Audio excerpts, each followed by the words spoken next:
Hey, Shalom. First and foremost, I'm going to give all praises to Yahweh, Ba'ashem Yahweh Shai, double honors to the apostles and elders at Great Millstone. This is Ainaya Allah with the beloved truth. Today's lesson I'm going to, basically, it's through the Spirit, you know, um, especially with the events that's been taking place for the last few weeks. World War III, the chip is, coming to surface more and more, and it's becoming a regular thing. Not only that, but you also have, you know, a lot of death, and destruction that's going on. The last thing with this guy about a day ago from Ohio, Stevie Stevenson or something like that. You know, it's part of the times that we live in, and a lot of people like to doubt the prophecies because of the year 2000 thing, and it's pretty much our people are faithless. They don't have no faith. So the Most High is going to continue, to show forth his work, you know, the things that signify his coming, or the signs of the times of his coming. So it's going to be more death and destruction, as messed up as it might seem. It's all according to the will of the Most High, and that's what makes it, uh, you know, pretty much edifying. That's what makes it justifiably, you know, all the things that's happening in the world. They're pretty much in league with the Most High because you know what? I'm gonna read the second Ezra 4:26 real quick because our people they don't, they question the Most High, but they don't really, look for the real answers. They just want this, be smoothed over, But this is Second Ezra chapter 4 verses. I'll start at 26. It says, "Then answered he me and said, The more thou searchest, the more thou shalt marvel." And that just goes into what I was saying. Our people don't really want to search out the truth. It says, "For the world hasteth fast to pass away." What proves that? The earth, the resources of the earth is depleting. The atmosphere is pretty much messed up. The air we breathe, is pretty much, it's consuming our bodies away. The food we eat is consuming our bodies away. Nothing's, everything is out of balance. Nothing is at its purest form. Okay, it says, so for the world hasted fast to pass away, which we see. It says, and also, if you look at,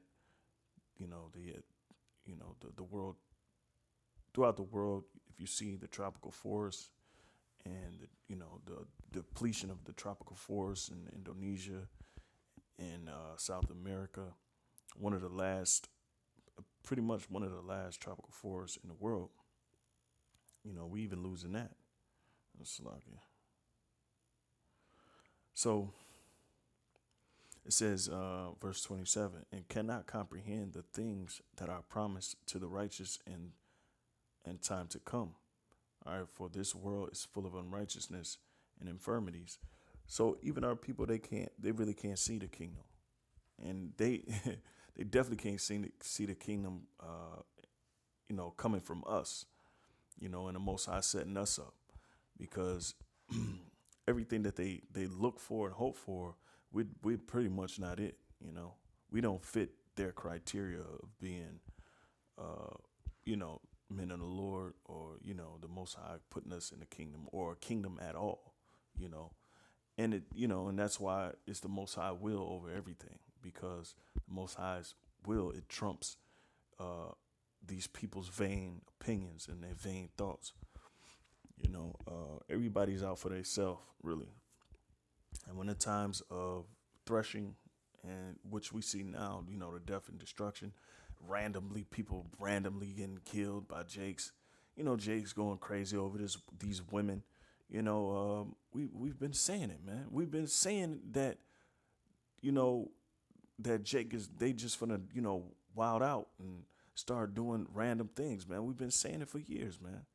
But that goes over everybody's heads because, like I said, they don't expect us to be true. But we are the filth. We are the offscoring of the world. We are the filth of the world. The world really hates us because we're not, of the world. Everything we say is different. Everything we do is different. We're really men. When a man walks outside, he's automatically scrutinized by the society and public opinion because this world is it has a woman's vibration to it. That's why you always see Jake. They always giving homage to their mother rather than their fathers. Uh, you know, Jake be ready to fight over a woman. Rather than fight over, you know, his own, or rather than have integrity, and rather search things out and basically use and go by way of civil matter. But like I said, man, there's tons of things that pretty much draw into what I'm saying as far as the times are concerned.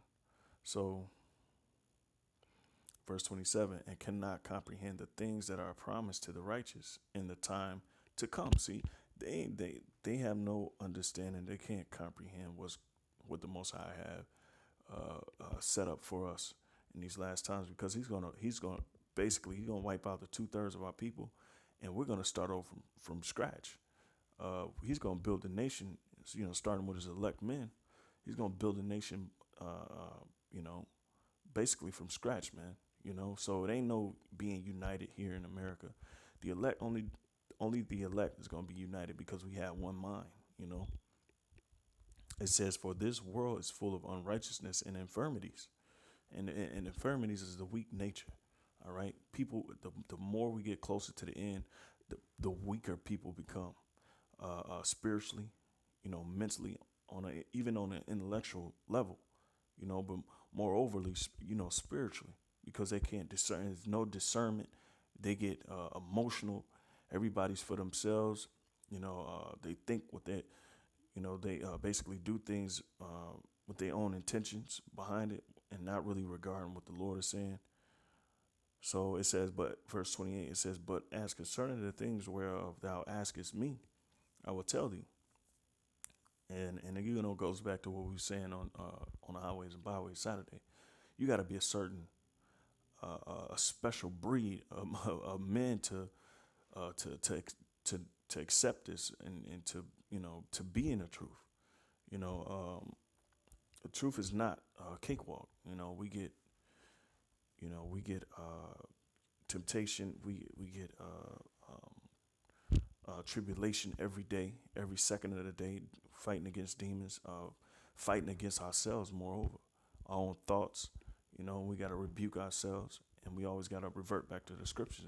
You know, it says, but yeah, you got to be pretty much worthy of this, and a lot of our people aren't worthy because they're self-centered, they're self-guided. They don't care about nobody but themselves, and they only out for vainglory, for somebody to say, "Hey, look," or to say, look what I did and look what I, brought out." The Most High not dealing with niggas like that, and that's why the majority of them gonna get killed. All right, so and that's the end all be all. A lot of people think, "Oh, why would he say that? Why would he just up and say that?" Because that's the finality of everything. You're just gonna die. There's no gray areas in that. So verse 28, "But concerning the things whereof thou askest me, I will tell thee, for the evil is sown, but the destruction thereof is not yet come." All right, and the total destructions come uh, during the hour of temptation. You know, and we can see bits and pieces of it happening now. With the wars, the proxy wars. With the heightened natural disaster count. All over the world. It says,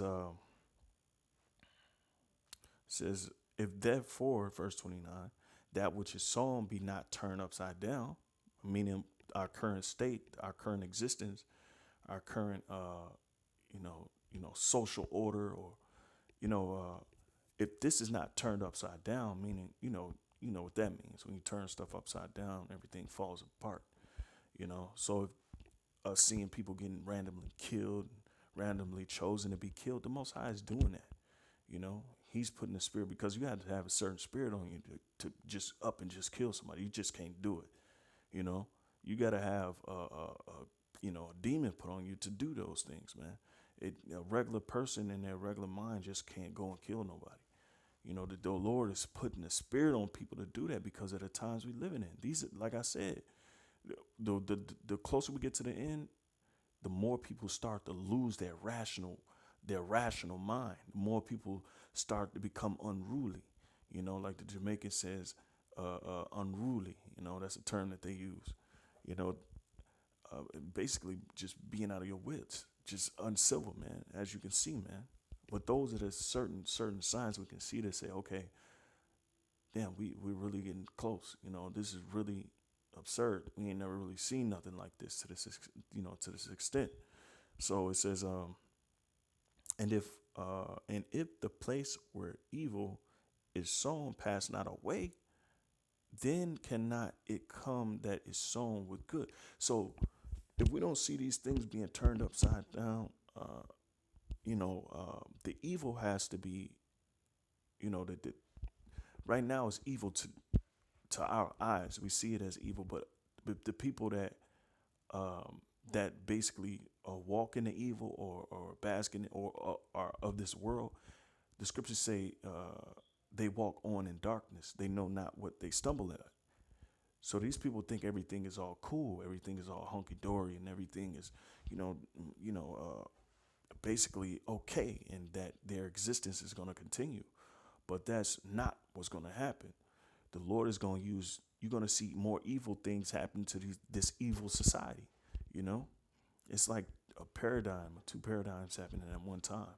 So you got evil that's actually existing and actually functioning, and that's actually prospering. But there's going to be evil to turn that way of life, or the life as we see it now, upside down. That's why you see all these things happening, like natural disasters, earthquakes, in diverse places. And I'm talking about all over the world, in proxy wars and more wars, and rumors of wars, and so on and so forth. So these things are taking place so the good can be established. And that's one thing our people don't understand. They can't get over that hump. Okay, but it's gonna be by then. It's gonna be way too late. Okay, because they're scoffing now. They're pretty much saying, "The hell with the Most High, the hell with your men. We not listening to them. Fuck them, or whatever the case may be." They're literally they're literally smacking, or biting the hand that feeds them, or in a sense, rejecting that helping hand that the Most High has given them. Regardless of how we come, it's help nonetheless. You know what I'm saying? So, uh, verse 30: For the grain of evil seed hath been sown in the heart of Adam from the beginning, and how much ungodliness hath it brought up unto this time. All right, so we even far worse now than we were at the beginning. So it says, "And how much shall it bring forth until the time of threshing come?" All right, so how much evil is it's going to bring up until the time of threshing come? The time of threshing is when the Most High is practically bringing that destruction, that damnation on this place by way of death, and destruction, man. And that's why this is the triple D. Death, destruction, and diligence, man. You got to show yourself diligence in this time toward the Most High's word. Okay, by your works. It says, "Ponder now by thyself how great fruit of wickedness the grain of evil seed hath brought forth." And our people don't really care too much about how evil the world is. They're cool in their small that frame, that box frame that they live in. They're cool with their four bedroom house. And the car, the nice looking car, the clean car, and a clean lawn, and everything's okay to them. The world really pretty much is not a problem for them. But the real men of the Lord, it's pretty much something that we can't get over. We can't get past the evil. And what I mean by that is that the certain evils that happen in the world, it affects us on a level that can't be explained. It affects us internally. So we sorrow and we mourn for the things that's being taken on place in the earth, and we mourn about the condition of our people. Is unwillingly, it's a fire in our chest, but that's beyond the comprehension of 2/3, because they only care for this present state of the world in which they live in. So let me see. All right, so it says, and when the ears shall be cut down, verse 32, which are without number, how great a floor shall they fill? So it's going to be a lot of death and destruction, man. It's going to be a lot of death and destruction, all right? So, all right, so my next scripture is 2nd Esdras chapter 8, verses 50. All right.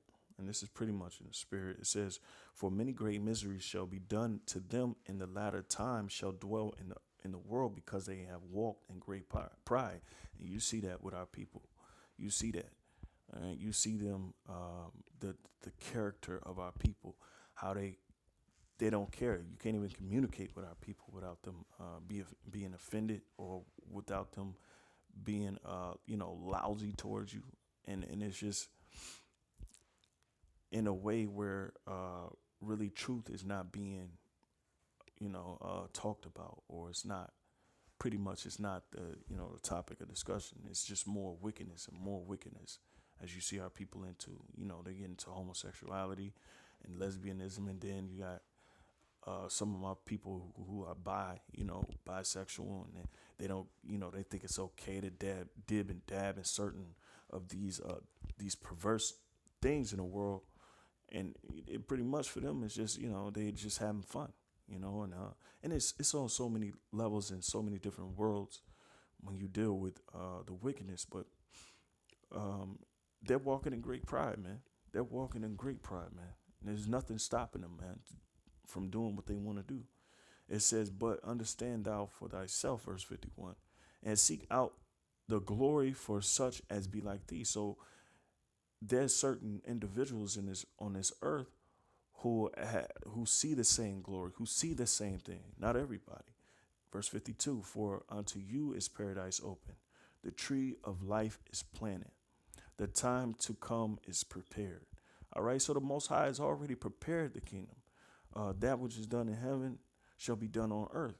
I'm roughly paraphrasing the scripture, but in the king, in heaven, in the spiritual realm, might I say, righteousness is already established. It just haven't been established here on earth, and it's going to be done by way of death and destruction, by with the spirit of Yahweh Shai, starting with the spirit of Yahweh Shai. He's going to push for his kingdom. Okay, it says plenteous is made ready, a city is builded, and it starts with the people before it starts with the place. All right. It says, and rest is allowed, yea, perfect goodness and wisdom. All right. The root of evil is sealed up from you. All right. Wickedness, it's like a weakness, and the moth is hid from you. And that goes back to the infirmities that I was reading in 2nd Esdras 4 and 26. Those are the infirmities that we suffer. We suffer infirmities mentally because we got demons plaguing us. The heart is desperately wicked above all things. Who can know? The scriptures say we suffer in our bodies because of food, and the fruit of our body is suffering. Okay, our children suffer. Let me see. Our overall health, all right, is suffering. Okay, because of the disparity amongst the resources. Okay, it says and corruption is fled into hell to be forgotten, meaning the grave. All right, it's not talking about a mythical place that's 1,000 feet under the ground. All right, it says sorrows are past, and this is what we look for into the kingdom. Our people can't see this because they think now what they're living now is the kingdom of heaven. In lack of better words, because It's nothing wrong with now. Everything is okay because you don't see them talking about the powers that be that created the structure that we live in, the system that we live in, which is corrupt, which is perverse. They think everything is okay. And like I said, they're self centered. They only care about themselves and their families. All right. It says sorrows are past, and the end is shoot the treasure of immortality, man. That's what we have to look for in the kingdom. All right. Immortality, not, like it once was, being able to live 500, 600, 900, 1,000 years. And that was the fruit. That was the gift that the Most High has given us. When you read Genesis 6, it tells you the Spirit of God dwelt no longer with men. I'm roughly paraphrasing. And then the age limit went drastically down, all right, to about 70 years old, 70 years of age. And if you get anything above that, then it's pretty much the Lord has, blessed you, but that's what we're dealing with, okay? Now, and that's pretty much, that's not, something to glory in, we're waiting on that glory that the Lord has set up, you know, that he's prepared for us, that that real living, that real life, because we don't have the pride of life. The elect don't. The 2/3 they do. They have the pride of life and they live in it. And we really pretty much we're dead to the world. We can't fully how can I say we can't fully bask and absorb everything. So everything is almost like it's bleak. Everything is not. We can't really enjoy, even when it's nice outside. We can't enjoy the weather because it's still a wicked earth. If you get if you can grasp my drift, So it's pretty much it's so much things we can get into, but through the spirit, I was just was thinking about that. It was on my mind for you brothers to get, and Lord willing, you was edified to those who want to be edified, and to those who don't, man. You already know what you got coming, but you you probably don't want to accept it. But that's beyond me or you. But with that, I say, call Loyum, Yahweh Bahashim Yahweh Shai, double honors to the apostles and elders at Great Millstone. This has been another one with Anaya Allah, the beloved truth. Shalom.